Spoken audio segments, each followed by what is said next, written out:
കേരളത്തിന്റെ സാമൂഹിക പുരോഗതിക്ക് വേണ്ട സാംസ്കാരിക ഊർജ്ജം പകരുന്നതിൽ മലയാള സിനിമ വലിയ സംഭാവനകൾ നൽകിയിട്ടുണ്ടെന്ന് മുഖ്യമന്ത്രി പിണറായി വിജയൻ.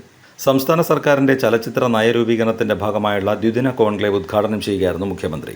ഇന്ത്യയിലെ പല ഭാഷകളിലെയും സിനിമകൾ അതിന്റെ ശൈശവ ദിശയിൽ പുരാണകഥകൾ പറഞ്ഞപ്പോൾ മലയാള സിനിമ ആദ്യ സിനിമയായ വിഗതകുമാരനിലും ആദ്യ ശബ്ദ സിനിമയായ ബാലനിലും സാമൂഹിക പ്രസക്തമായ പ്രമേയങ്ങളാണ് അവതരിപ്പിച്ചത്. പുരാണ കഥകൾ പറഞ്ഞ് കാണിയെ സ്വപ്ന സ്വർഗങ്ങളിലേക്ക് നയിക്കാൻ ഉതകുന്ന മാധ്യമമായിരുന്നിട്ടും മലയാള സിനിമ തുടക്കം മുതൽ മണ്ണിൽ ഉറച്ചു നിന്നു.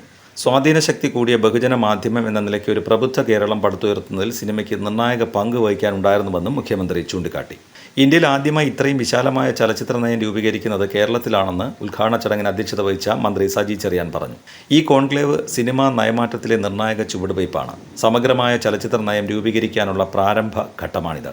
ചലച്ചിത്ര മേഖലയിലെ 9ഓളം വിഷയങ്ങൾ ഇവിടെ സമഗ്രമായി ചർച്ച ചെയ്യുമെന്നും മന്ത്രി വ്യക്തമാക്കി. ഏറ്റവും ദൃഢമായ ചലച്ചിത്ര നയം രൂപീകരിക്കാൻ എല്ലാവരും സഹകരിക്കണമെന്ന് അദ്ദേഹം അഭ്യർത്ഥിച്ചു. വനിതാ സിനിമാ പ്രവർത്തകർ മുഖ്യമന്ത്രിക്ക് നൽകിയ നിവേദനത്തിന്റെ അടിസ്ഥാനത്തിലാണ് നയം രൂപീകരിക്കാൻ തീരുമാനിച്ചതെന്നും മന്ത്രി സജി ചെറിയാൻ കൂട്ടിച്ചേർത്തു.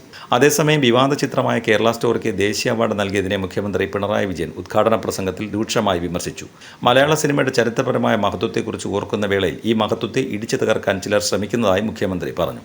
കേരള സമൂഹത്തെ അപകീർത്തിപ്പെടുത്തുന്ന ഒരു ചലച്ചിത്രവും ഏതെങ്കിലും തരത്തിൽ കലയ്ക്കുള്ള അംഗീകാരമായി കണക്കാക്കാനാവില്ല. മറിച്ച് വർഗീയ വിദ്വേഷം പടർത്തുന്നതിനുള്ള ഉപാധിയായി ചലച്ചിത്രങ്ങളെ ദുരുപയോഗിക്കുന്ന സാംസ്കാരിക ദുഷിപ്പിനുള്ള അംഗീകാരമായി മാത്രമേ കാണാൻ കഴിയൂ. കേരളത്തിൻ്റെ മതനിരപേക്ഷ പാരമ്പര്യത്തെ അപമാനിക്കുന്നതും കേരളത്തെ ലോകസമക്ഷം അപകീർത്തിപ്പെടുത്തി അവതരിപ്പിക്കുന്നതുമായ ഒരു ചലച്ചിത്രമാണ് അംഗീകരിക്കപ്പെട്ടത്. ഇത് തീർത്തും ദൗർഭാഗ്യകരമാണെന്ന് മുഖ്യമന്ത്രി പറഞ്ഞു.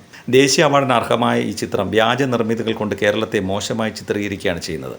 ലോകമാകെ അറിയപ്പെടുന്ന കേരളത്തിൻ്റെ മതനിരപേക്ഷ പാരമ്പര്യം ഓരോ ഘട്ടത്തിലും കൂടുതൽ തെളിഞ്ഞു വരുന്ന കാഴ്ചയാണ് നാം ഇപ്പോൾ കാണുന്നത്.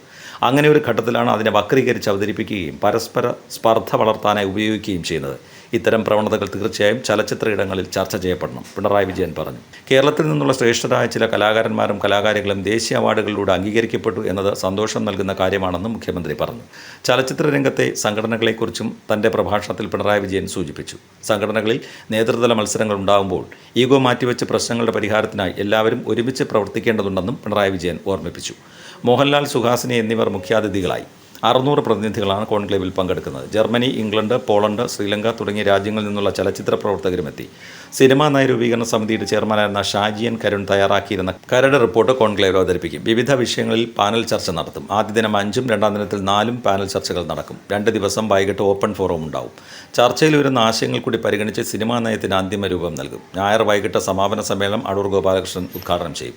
6 മാസത്തിനകം സർക്കാർ നയം പ്രഖ്യാപിക്കും. ചർച്ചകളുടെ അടിസ്ഥാനത്തിൽ സിനിമാ നയം രൂപീകരിക്കുന്ന ആദ്യ സംസ്ഥാനമാണ് കേരളം.